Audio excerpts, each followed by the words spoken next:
Imagine being born into a world of violence, destruction, and so much pain and hurt that everywhere you turn, it's nothing but disappointment, crushed dreams, and no hope.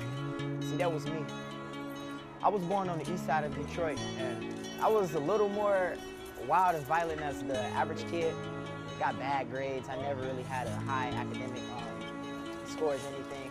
As I got older, my youth really moved fast. When I got around, maybe I would say like 7 or something like that, I started getting around a lot of older dudes. And I used to see like a lot of different things I didn't really ask questions about. It would be stuff like drugs and guns, and the more I started to be around it, the more it started to become normal to me. I always wonder, like, how come I don't have anybody in my life like a father? Someone that would never leave, someone that would always be there no matter what and protect me. I finally figured out what happened with my dad. He was gunned down, shot around 22 times in cold blood. And it hit me pretty hard, like growing up, not having any security, not having really any protection, and just to kind of get out here and live on my own. It made me a really angry person. When I got older, around like my teenage years, I got into the whole scene of selling drugs. I was in places that a lot of people know called trap houses. At the age of like 14 to 15, I was selling drugs and dope out of a vacant house. I did a lot of stuff that I regret. And as I got more into it, I ended up getting robbed and like a few times, and I tried to seek revenge and I tried to do things, but the whole time I tried to, things would get in the way to where it made it almost impossible for me to go back and retaliate. So I ended up moving out to Taylor.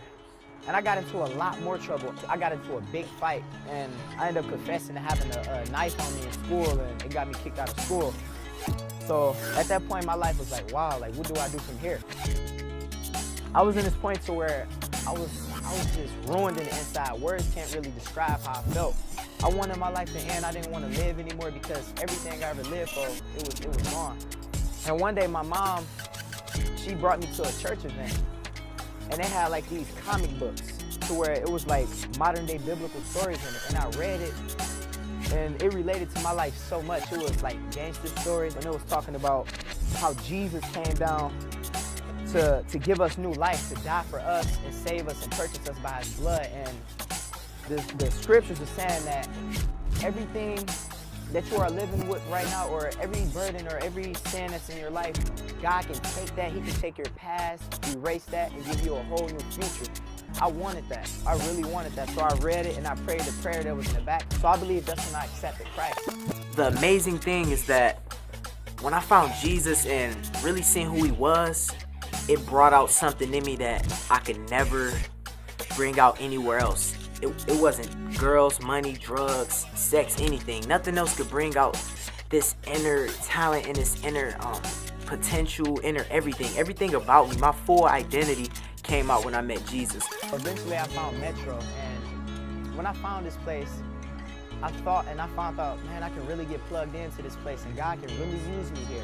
And Metro has really grew me in my talent as rapping. And now I'm a worship leader for a lot of people. The thing I like about Metro is you don't have to have a degree, or you don't have to go to school for all this stuff. You can just step right off the streets and jump right into it. You can be accepted for the person that you are without any type of judgment. I am Tre Mar Little.